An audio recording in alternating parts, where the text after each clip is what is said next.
Welcome back again, everybody, to a little Austin weekend sports. It is NFL football time. And it's right in the middle, smack dab of the season. Oh, gosh, we have already finished up week 8, starting week 9 there. Right smack dab in the I middle. still have no clue.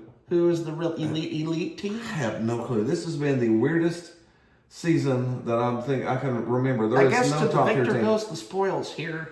Whoever gets hot at the end is going to be a contender. It's going to be a contender. That's all I know. Let's jump in. Who do we have? The Chargers getting back on track against the Vikings. They needed that. And hey, who's two of the biggest surprise quarterbacks this year? Sam Darnold and Daniel Jones. And the Vikings had both of those quarterbacks last year. And they both are gone. They're both are gone, leading teams into the playoffs. They picked Carson Wentz, and he used to be good back, 40 years ago. 40.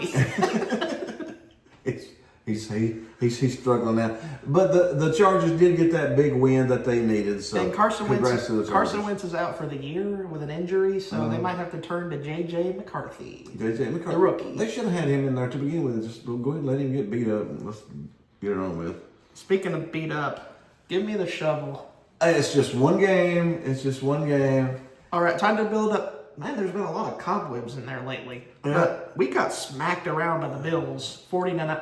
Andy Dalton. You had a backup quarterback. Andy Dalton played terrible. He has no ammunition left in that red rifle. That thing's rusty. He has a rusty gun that can't shoot bullets anymore. I'd ask Andy Dalton to dig my wormhole this week. He needs to. He needs some extra work to loosen up that throwing arm. Hey, Andy, get the shovel for me. I want you to dig extra tonight. Yeah, he needs to loosen up that arm. But the Bills definitely played well. Oh, they ran the ball James Cook ran for over 200 yards. We had some big rushes this week between him and James Taylor and Saquon Barkley, didn't we?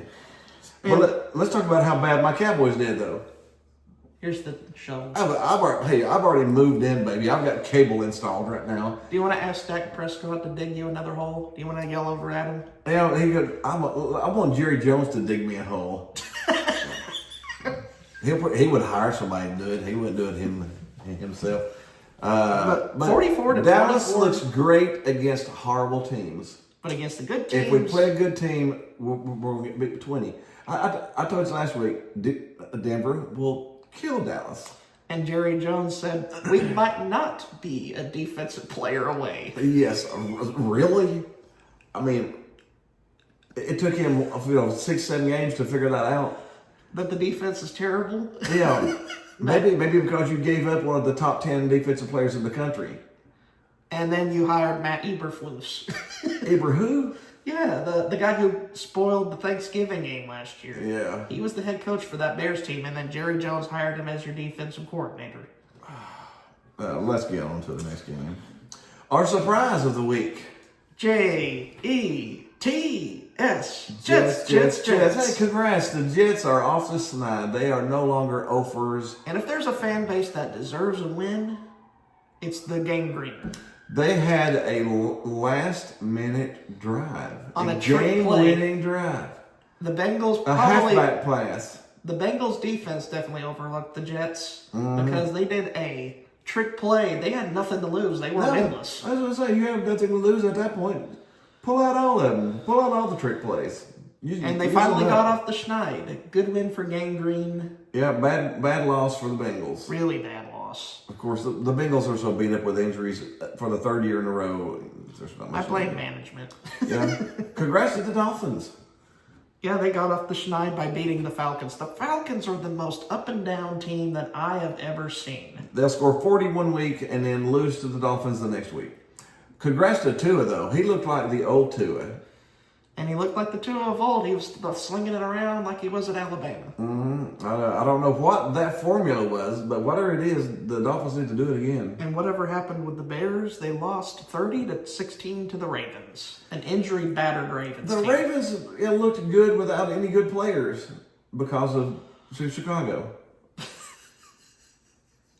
Chicago's the same as Atlanta. They can win by 20 or they can lose by 20. Who knows?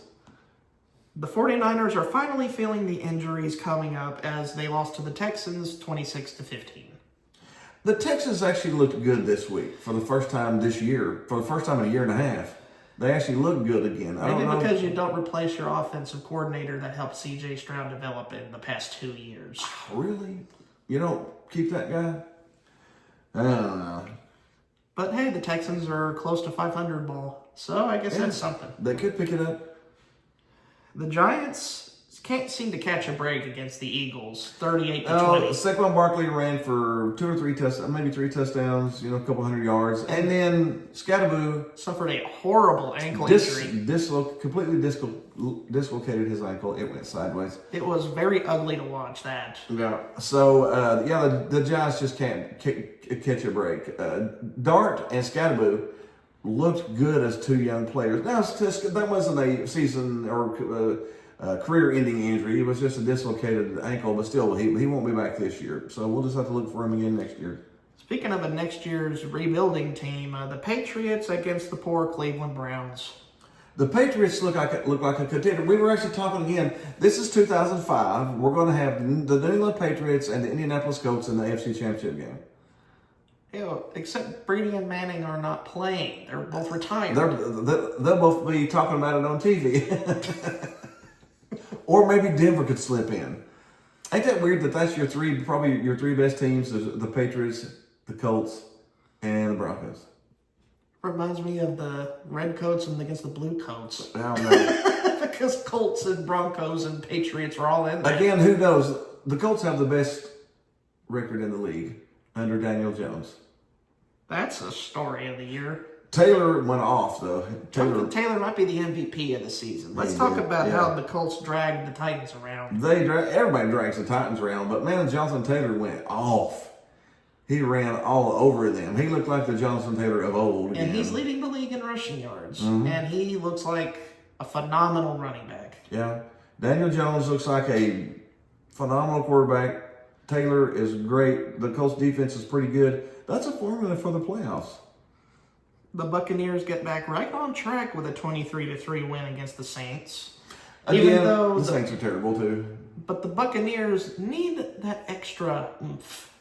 They did. They need to trade for a wide receiver. They lost Mike Evans. Which is a humongous... There's a lot of receivers out there. Pretty good receivers that are going to be on the market because the trade deadline is coming soon. It's coming soon. So I would expect the Bucs to go after another wide receiver because they're still one of the best teams in the NFC. They could very easily make it deep into the playoffs.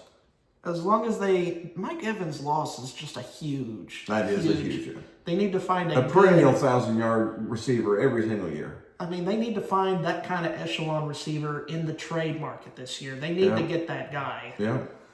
But Packers get revenge against Aaron Rodgers. Aaron Rodgers, I don't know. The Steelers are sort of like the Falcons too. You never know what you're going to get with them. Yeah, I don't know what you're going to get. It's like a box of chocolates. You never know what you're going to get with half the NFL this year. The Commanders against the Revs. Oh, sorry, the Chiefs. That's another meme that I got going. The Commanders are injury riddled this year too. So and Jaden Daniels has a sophomore slump. The sophomore slump will either make you or break you. So he needs to learn, or he'll be on the sidelines within 4 or 5 years, like a lot of the young quarterbacks do. So what's your status on the Matt Nagy offense right now? They played better in the past couple of weeks. They played better in the past couple of weeks. I still don't trust it because they haven't played any fantastic teams yet. So let's wait and let them play a good game, another game or two. What we got coming up this week? The Ravens and the Dolphins on Thursday Night Football. A rather underwhelming game. Yeah, I would say probably Baltimore's favored because I think they're supposed to have a bunch of their players back this week. And that'll help Baltimore get back on track somewhere. Yeah, but honestly, this is in Tampa Bay. I would probably... This is in Miami. Yeah, I mean, Miami, yeah. What's the spread? How much is Baltimore favored by? 8.5. See, I don't know if I like it that much. I still think the Ravens, probably should win with all the talent back. But 8.5, I'm more of a 3.5, something like that. So I would probably take the Dolphins and the points on that one. The Panthers go on the road against the Green Bay Packers. I don't know how we're going to win that game. That would be tough. The Panthers are a great home team. On the road, they've struggled. They've only won one on the road this year, so that might be a bit of a struggle. Green Bay favored by 12.5. Is your quarterback going to be back this week? Up in the air right now. If Andy Dalton is playing, starter. I'll take the Packers 12.5. Sad to say. But the Falcons against the Patriots are at home and they're favored by 6.5. I'd probably take the Patriots there. Mike Vrabel's got it going. Now, of course, the Falcons could go in there and score 40 because who knows? But the Chargers get a gimme against the Titans. The Chargers are favored by 9.5. I think I'll take that. I will take that. I think it's a 12 to 15 point game. You know, the Titans are terrible, and the Chargers seem to find their rhythm again last week. The Bears going at the Bengals. Both teams needing to win desperately. God, who's going to win that? Give me Chicago. I've got a better feeling about Chicago. Chicago's the less injured of them. The Colts against the Steelers. The Colts are playing as well as anybody in football. I would probably take the Colts. Yeah. The Steelers are losing 2 in a row at home is tough, but the Colts team's playing so good, I would probably still go with the Colts. The 49ers at the Giants. I'll pick San Francisco. I'll pick San Francisco too. Even with all their injuries, they got one of the best coaches in the country. The Broncos at the Texans. That's going to be a toss-up. That will be a good one. I would probably still take the Broncos just because of the Broncos' defense. Their defense is still top 5. And the Texans have looked a little bit better on offense lately, but still, you have to go with those Broncos. The Vikings at the Lions. What do you feel about that? I'll probably still do the Lions just because the Vikings are sort of struggling to find their way right now. And the Jaguars at the Raiders. Jacksonville is favored by 3.5, and the Raiders have been playing terrible lately. I'd probably go with Jacksonville on that too. The Saints at the Rams. The Rams are favored by almost 14. That's a big spread. But the Saints are awful. Are terrible. And going to the Rams, that's a recipe for a loss. Give me the Rams on those points, I guess. The Chiefs and the refs and the Bills. The Chiefs and the Bills. Normally, who wins this has home field advantage in the playoffs. But this is a desperate game for both teams. But both of these teams need a win right now because it's the Colts who have the lead in the playoffs. Play against the Indianapolis Colts throughout the playoffs. Who had that? I didn't have that on my bingo board. No, I'm going to pull out the Bills just because I still don't trust Matt Nagy. I don't care how good you looked against the Saints or whoever they played last week. I want to see you play a good team, and I'm gonna pick the Bills. They just put up 40, so give me the Bills. The Seahawks at the Commanders. The Seattle is favored. I would probably take Seattle there too. The Commanders will beat all the pieces. And the Seattle Seahawks are an underrated organization. Sam Darnold's looking pretty good this year. And you can't deny the 12th man effect. No. Even if they're on the road. They're on the road with the Commanders. May not be as bad, but I still think that Seattle's got it going there. The Cardinals at the Cowboys on Monday Night Football with Peyton and Eli hosting on ESPN2, which you should watch. I would probably say the Cardinals, but both Dallas plays good against mediocre teams, and the Cardinals are a mediocre team. Dallas should be favored, right? 2.5. I would probably take Dallas minus 2.5, just because it's a mediocre team.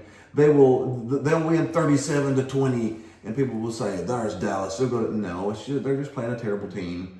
What's the Cardinals' record? 2-5. Dallas will win by 13, and the people will say Cowboys are going to the playoffs. It's fool's gold. Every year. The Cowboys are 9-7-1 or 8-8-1. That's perfectly split down the middle now. Just like they always are. And that's just the way it is. All right, that should be it for this week. Hey, we hope you had a little fun with us. Leave us some comments on what do you think about the games going on. Who do you think is going to make the playoffs? This is one of the most confusing years. At least it'll make it fun. It'll make it fun, yeah. Hit the like button, hit the subscribe button, hit the groovy baby button over somewhere. We will see you next week.